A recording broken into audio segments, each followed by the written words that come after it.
Selamat siang, Anda mendengarkan laporan khusus hari ini, Jumat, 9 Januari 2026 pagi ini, Istanbul tidak terbangun dengan ketenangan Selat Bosporus yang biasa kita saksikan di kartu pos. Sejak dini hari tadi, kota metropolitan yang menghubungkan dua benua ini sedang berada dalam cengkeraman lodos, angin barat daya yang legendaris, namun kali ini datang dengan kekuatan yang menghancurkan.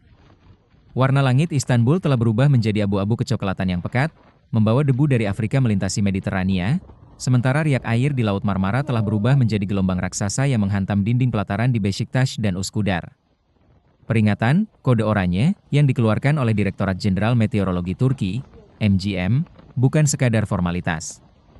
Hingga jam ini, kecepatan angin dilaporkan telah menembus angka 90 km per jam di beberapa titik pesisir, melumpuhkan urat nadi transportasi dan memaksa belasan juta warga Istanbul untuk menahan diri di dalam ruangan.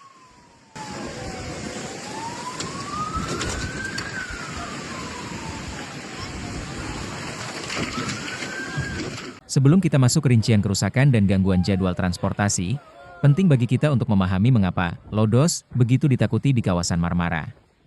Berbeda dengan angin utara yang membawa dinginnya Balkan, lodos adalah angin hangat dari selatan. Namun, kehangatannya menipu. Secara ilmiah, lodos menciptakan penurunan tekanan atmosfer yang drastis. Bagi warga Istanbul, ini bukan hanya soal cuaca, ini adalah soal kesehatan fisik dan mental. Penurunan tekanan ini seringkali memicu migrain akut dan kelelahan, fenomena yang oleh masyarakat lokal disebut sebagai lodos artmas atau hantaman lodos. Namun bahaya terbesarnya terletak pada dinamika air. Karena arahnya yang datang dari barat daya, lodos mendorong massa air Laut Marmara langsung menuju pintu masuk Selat Bosporus. Hasilnya adalah kenaikan permukaan laut yang tiba-tiba dan gelombang pasang yang mampu menyeret kapal-kapal kecil keluar dari tambatannya.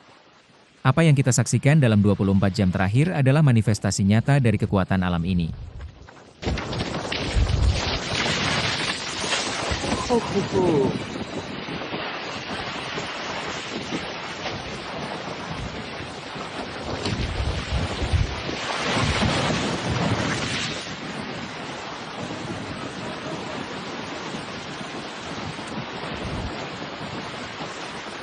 Dampak paling signifikan yang dirasakan langsung oleh masyarakat adalah lumpuhnya mobilitas. Istanbul adalah kota yang hidup dari laut, dan hari ini, laut telah ditutup. Otoritas Pelabuhan Istanbul secara resmi telah menangguhkan seluruh layanan feri lintas benua. Kapal-kapal City Lines, serta layanan feri cepat Ideo dan Budo yang menghubungkan Istanbul dengan Bursa dan Yalova, berhenti beroperasi hingga pemberitahuan lebih lanjut.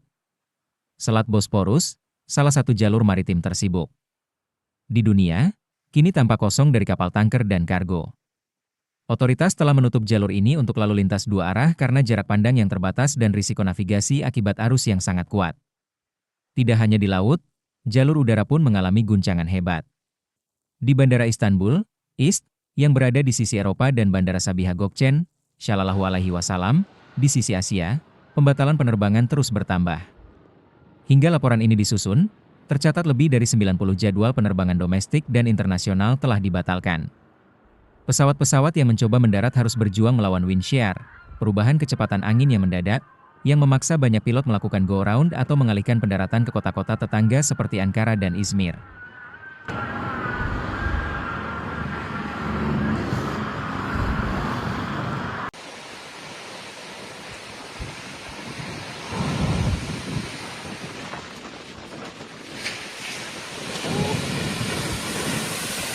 Beralih ke dampak fisik di pusat kota. Kantor Gubernur Istanbul merilis data yang cukup mengkhawatirkan. Di distrik-distrik seperti Baki dan Bahçelievler, kekuatan angin telah menumbangkan puluhan pohon besar yang menimpa kendaraan pribadi di bahu jalan. Di distrik Esenyurt, dilaporkan beberapa atap bangunan semi permanen terbang terbawa angin, menciptakan pemandangan mengerikan di jalanan yang biasanya padat. Namun, kerusakan paling memilukan terlihat di sisi selatan Istanbul, tepatnya di kawasan Tuzla dan Pendik. Di sana, lodos menunjukkan kekuatannya terhadap sektor maritim kecil. Sekitar 45 kapal nelayan dan kapal pesiar kecil dilaporkan rusak berat setelah terhempas ke bebatuan pemecah ombak. Para pemilik kapal, yang sudah berjaga sejak malam hari, menggambarkan situasi tersebut seperti perang melawan dinding air. Meski tidak ada korban jiwa yang dilaporkan secara massal, seorang pejalan kaki di distrik Bahçelievler dikabarkan terluka akibat tertimpa dahan pohon dan saat ini tengah menjalani perawatan. Petugas pemadam kebakaran dan tim darurat dari AFAD, Otoritas Manajemen Bencana Turki, kini bekerja ekstra keras.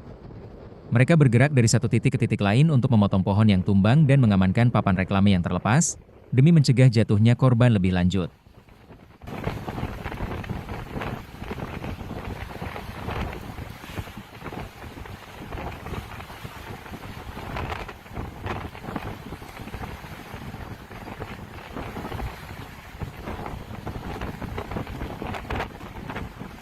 Gubernur Istanbul dalam pernyataan persnya pagi ini mengimbau warga untuk tetap waspada, terutama terhadap risiko keracunan gas karbon monoksida.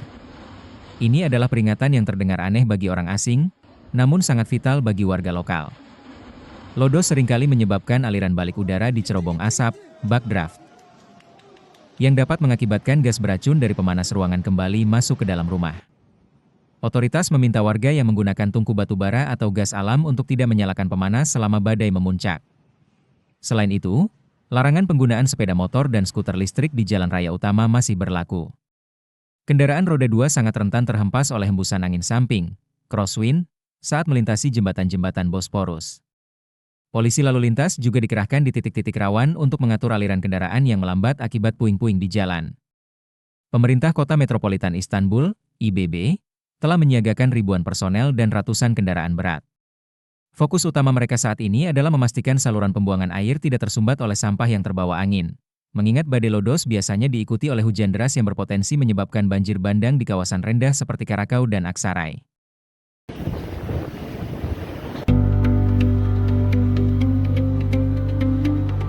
Istanbul adalah kota yang tangguh. Ia telah melewati ratusan musim lodos sepanjang sejarahnya yang panjang. Namun, alam selalu punya cara untuk mengingatkan kita akan kekuatannya. Tetaplah berada di dalam ruangan jika memungkinkan, periksa kondisi tetangga Anda yang lanjut usia, dan pastikan segala benda di balkon Anda telah diamankan. Demikian laporan khusus mengenai badai Lodos di Istanbul dan kawasan Marmara. Kami akan terus memperbarui informasi ini seiring dengan perkembangan situasi di lapangan. Monitor Cuaca, mewakili seluruh tim yang bertugas, mengucapkan terima kasih atas perhatian Anda. Tetap aman, tetap waspada, dan jaga keselamatan Anda serta keluarga. Sampai jumpa dalam laporan berikutnya.